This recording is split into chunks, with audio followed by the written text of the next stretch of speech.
સુરતમાં ભાજપ દ્વારા સુરતમાં ટિકિટના નામે જાહેર કરાયા શહેરમાં ક્યાંક ખુશી ક્યાંક ગમ જેવી સ્થિતિ જોવા મળી। સુરતના વોર્ડ નંબર 8માં ભાજપનો વિરોધ જોવા મળ્યો। સુરતમાં ભાજપ દ્વારા સુરતમાં ટિકિટના નામો જાહેર કરાયા શહેરમાં ક્યાંક ખુશી ક્યાંક ગમ જેવી સ્થિતિ જોવા મળી હતી। સુરતના વોર્ડ નંબર 8માં ભાજપનો વિરોધ થયો। આયાથી લોકોને ટિકિટ આપતા વિવાદ મોટી સંખ્યામાં કાર્યકરો નારાજ જોવા મળ્યા।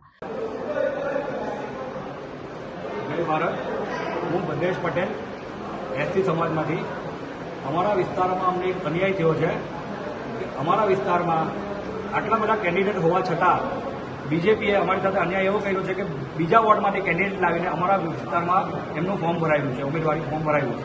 હવે અમારી સાથે અન્યાય એવો થયો કે આટલા બધા કેન્ડિડેટ કાર્યકર્તા સક્ષમ કાર્યકર્તા છે અમારી પાસે, તો પણ તમે બીજાને કેમ ટિકિટ આપી?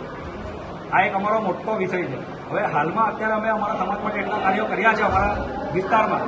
હવે એ ભાઈને જે ટિકિટ આપી છે એમને અમારા વિસ્તાર વિશે કઈ જ જાણકારી નથી, એવા વ્યક્તિને તમે ટિકિટ આપી છે અને એ વ્યક્તિ લાસ્ટ ટાઈમ આમ આદમી પાર્ટી સામે હારેલા વ્યક્તિ છે, એમને તમે ટિકિટ આપી છે, એ બી અમારા વોર્ડમાં। એટલે એ વિરોધ છે અમારો। હવે તમારો વિરોધ શાનો છે આ વિશે? અમારો વિરોધ એ છે કે એ વ્યક્તિને અમારા વિસ્તારની કોઈ સોસાયટીનું નામ પણ નથી ખબર। અમારો વિરોધ એ છે કે તમે કોઈને પણ ટિકિટ આપો, પણ અમારા જે વોર્ડ નંબર 8માં જે લોકલ લોકો છે, જે વર્ષોથી રહી છે, એમને તમે ટિકિટ આપો।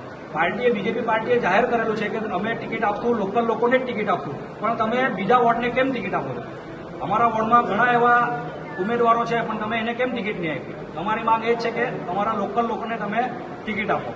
બિરસા મુંડા કી જય! ભગવાન બિરસા મુંડા કી જય! Reporter Arvind Rathod, Janadesh news, Surat.